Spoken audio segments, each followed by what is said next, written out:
मोहन शर्मा जी, आपके हिसाब से आपको इसमें कोई आपत्तिजनक चीज दिख रही है आदि पुरुष के इस ट्रेलर में?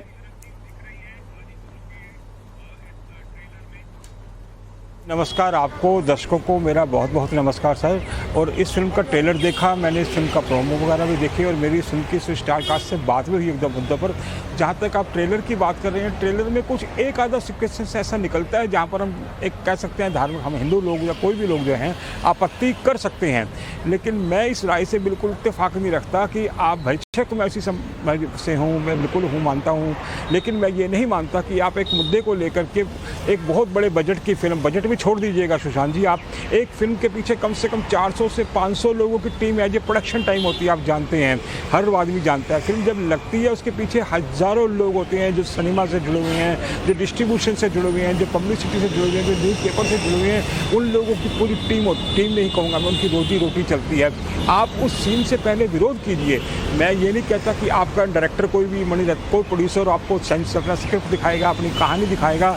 आप फिल्म को देखिए, फिल्म को देखने से पहले विरोध करना मुझे बड़ा ताज्जुब होता है। ओ माय गॉड हो, पद्मावत हो, कोई फिल्म उठा लीजिए, पीके की खास चर्चा होती है। पर शर्मा जी, ये तो बनाने वाले के ऊपर भी थोड़ी जिम्मेदारी है ना। अगर वो 400 लोगों की रोजी रोटी का सोच रहा है तो उसको 80 करोड़ लोगों की भावनाओं का भी तो सोचना होगा ना, कि हिंदू जो है वो अग्रेसिव नहीं है, वो सड़क पे नहीं उतरता। तो कभी काली फिल्म में आप माँ दुर्गा को, माँ काली को सिगरेट पीता दिखा देंगे, किसी फिल्म में आप रावण को या हनुमान जी को अलग तरीके से दिखा देंगे। एक अभी पंडित थे, उन्होंने कहा कि भाई इस्लाम को लेकर ये हो सकता है क्या? तब तो कोई उसमें जो कलात्मकता है वो निकल कर नहीं आती, लेकिन हिंदुओं को लेकर तमाम कलात्मकता निकलती है और फिर कहा जाता है 400 लोगों की रोजी रोटी है इसलिए बायकॉट मत कीजिए। ये क्यों होना चाहिए? 80 करोड़ लोगों की भावनाएं कहां हैं?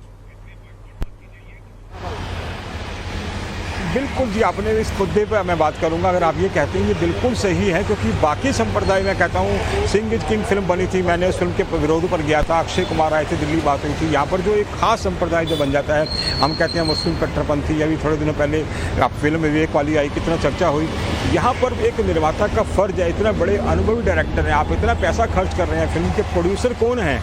भूषण कुमार, जिनके पिताजी जो गुलशन कुमार पूरी जिंदगी अपना माता के बेटे गाते रहे, पूरी जिंदगी कहते रहे टी सीरीज, मतलब त्रिशूल मेरी कंपनी का नाम है, और वो प्रोड्यूसर भूषण कुमार इस फिल्म को फाइनेंस करता है, उस फिल्म पर इतना बड़ा बजट खर्च करता है, तो कहीं ना कहीं भूषण कुमार बहुत बड़ा दोषी है कि उसने इस प्रोजेक्ट पर पैसा लगाया। अरे भाई, तो उनके पिताजी ने धार्मिक गीत गवा दिए तो इसका मतलब थोड़ी है कि वो हनुमान जी को चमड़े की ड्रेस पहना देंगे। इसका मतलब ये थोड़ी होता है।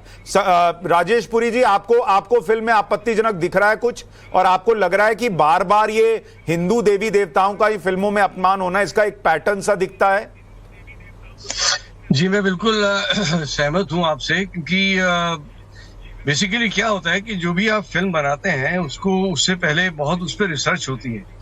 अब इस फिल्म के पीछे कितनी रिसर्च हुई है मुझे पता नहीं, लेकिन जब हमारे सीरियल बने थे महाभारत, रामायण, मैं खुद उसका चश्मदीद गवाह हूं कि उस वक्त उससे पहले कितना उसके बारे में किताबें पढ़ी गई, उस पर रिसर्च किया गया, और एक एक कैरेक्टर, एक एक इंसिडेंस को लेके डिटेलिंग की गई कि कहीं भी किसी भी भक्त की भावना जो है वो कहीं हर्ट ना हो। ये चीज का ध्यान रखना बहुत जरूरी है, आप कितने भी करोड़ों की फिल्म बनाएं। अभी मैं बताऊं आपको, इससे सबसे बड़ा एग्जांपल है, आप उसका सीक्वल आप उसका कोई आप ऐसी कहानी बना लीजिए जो कि एक काल्पनिक हो।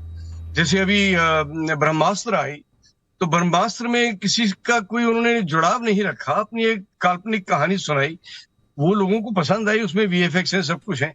शशि कपूर साहब ने एक फिल्म बनाई थी कलयुग, जो महाभारत से उसके कैरेक्टर्स को उठाया गया था, लेकिन वो मॉडर्न जमाने की महाभारत थी जो कॉरपोरेट वर्ल्ड में होती है।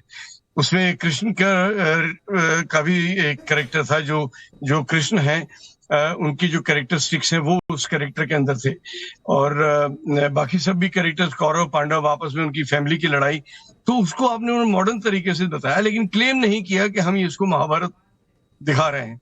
तो आप कभी भी एक ऐसी चीज जो कि एक आस्था की चीज है, जिसमें कि आपकी भक्ति, आपका एक आस्था जुड़ी हुई है, उसको करने से पहले मेरा ख्याल से तो आदमी को सोचना चाहिए। राजेश जी, आपने जब ये ट्रेलर देखा तो आपको पहली नजर में लगा कि ये कौन सा रावण है भाई, ये कौन से हनुमान जी दिख रहे हैं, ये स्ट्राइक किया आपको?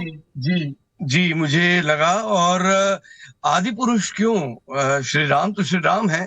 और दूसरा ये है कि आप फिर क्लेम ही क्यों कर रहे हैं कि आप श्री राम के ऊपर या इसके ऊपर ही आप फिल्म बना रहे हैं? आप काल्पनिक बनाइए ना, किसने मना किया है?